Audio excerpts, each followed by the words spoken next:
我学汉语了，我学了汉语，我学了汉语1年，我学了汉语1年了。Hello， 大家好，今天老师身边边嘛个乐过老师都边那他们嘞苏拉里记家呀အောင်နော်ပထမဆုံးအနေနဲ့老师တို့ဝါကြ2မျိုးစဉ်းစားပါမယ်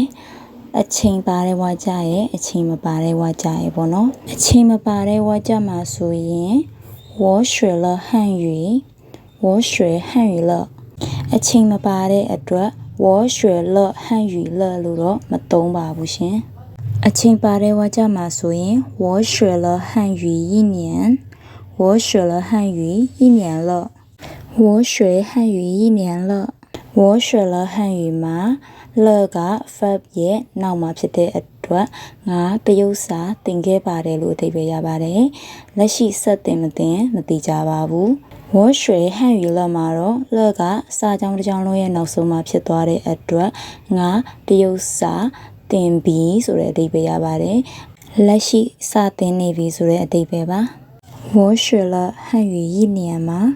ကြာချင်း1年ဆိုတာပါနေတဲ့အတွက်ငါတရုတ်စာကိုတစ်နှစ်သင်ခဲ့တယ်လို့အဓိပ္ပာယ်ရပါတယ်အခုထိဆက်သင်မသိကြပါဘူး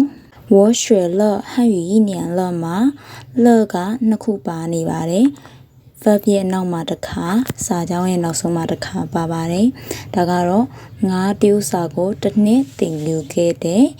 အခုထိလည်းဆက်လက်သင်ကြားနေစေဆိုတဲ့အဓိပ္ပာယ်ရရှိပါတယ်